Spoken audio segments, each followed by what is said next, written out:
There you go. There's the full spectrum out there. There's people that think the coast needs less churches, get rid of the church. There's people that think the coast needs more Jesus. And plenty of people think Sydney beaches stink a little bit. That was pretty cool. Stinky beaches. But let's have a little listen to what Mark thinks the coast needs. So please will you welcome him up here now.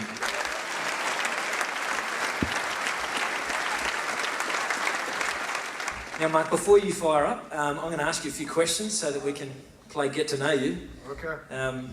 You've actually been around in the country already for a couple of weeks. Yeah, we're 3 weeks holiday in and around Sydney. So I've left, so apparently things have gotten better. At least that's what I'm told. Now, listen, who have you been here with? I brought my wife, Grace. Met her when I was 17, married her when I was 19.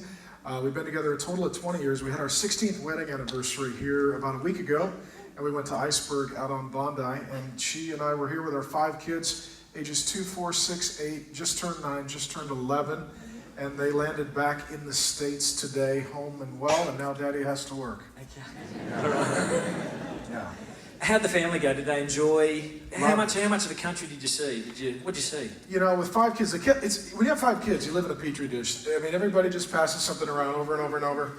And so the kids did get a little bit sick, and they passed something around. So we stayed close to home. We were down by Darling Harbor. We saw, I think, all of the city. We made it out to a walkabout park, and we made it out to the Blue Mountains, and it was good. Nice. So beaches? Did you see some beaches? We saw some beaches, and what kind of beaches? Like? Well, we saw like Bondi, Manly, stinky beaches. Right, we've got some beaches up here. If you want to see some beaches. Awesome. What you have for me? Excuse me.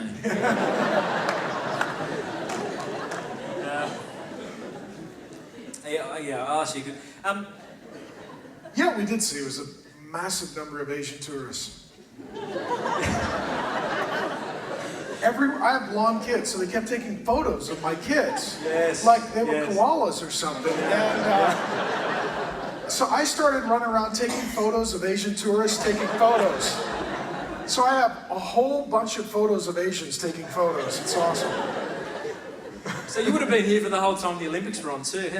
Did you watch much of the Olympics? I did. Apparently Americans' plane broke down. They didn't make the Olympics because I never saw one in any of the coverage. Aussie, Aussie, Aussie! Yeah, that's all right, mate. We have an adjusted medal tally when we look at our news, and Aussie was straight up the top there, mate. Yeah, it was good. China and America weren't even there. But you guys are good losers. I was amazed. I mean, Americans don't lose well. Americans, it's always, I got robbed. This thing is rigged. Aussies are, well, the best man won today. I had never heard that in my whole life until I came to Australia. It was totally new. Being Australian, you're not allowed to say anything but that. Really? Yeah. I was wondering. Yeah, you get flattened if you even a hint of tall poppy there. So. Yeah. Mark, what about Phelpsy? He was on there a little bit. Yeah, I was. Well, we stayed next to the Ian Thorpe pool there in Sydney. So every time I'd go in there with my kids, they always have Michael Phelps running again on the TV. Well, guys are wearing Speedos. I tell you, man, somebody's got to fix that. Like, In Australia, mate, once you become a dad, it's legal to wear Speedos no, on the beach. no. Grow a moustache. It's terrible. It's terrible. I agree, it's terrible. Yeah. It's terrible. It's horrible. I was with a guy in a kiddie pool, and he was wearing one. I'm in there with my kids, and I look at the guy, I'm like, what the heck are you wearing that for? He said, oh, it makes it faster. I said, in the kiddie pool? In the kiddie pool? You don't have to be fast. Makes the kids fast, that's for sure. They're out of there. That's why his kids can swim. They're trying to learn how to get away from their father. What the heck? It's terrible. Yeah, I'm with you, mate. You're far more of an Aussie than we thought, mate. That's good. Yeah. But I don't smoke. You don't smoke? Everybody here smokes. You don't smoke? I don't. I secondhand smoke. I got cancer. But unbelievable. Yeah, right. Is that just a city thing or a beach thing? It's just an Australian thing, mate. We just All don't right, smoke. yeah. Everywhere there's big signs, smoking kills. I'm like, we don't see them. You didn't know that? Nobody can read, but they can smoke. I don't know. I don't understand. All right. Let's get something serious out of you. All right.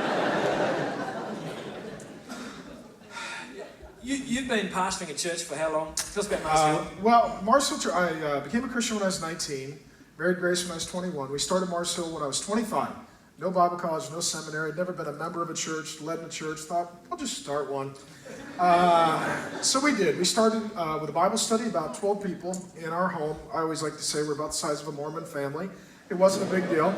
And then over the years, God's been gracious, it's grown, and so this is our 11th year. It'll be 12 years in October. Yep. So we're good. Excellent.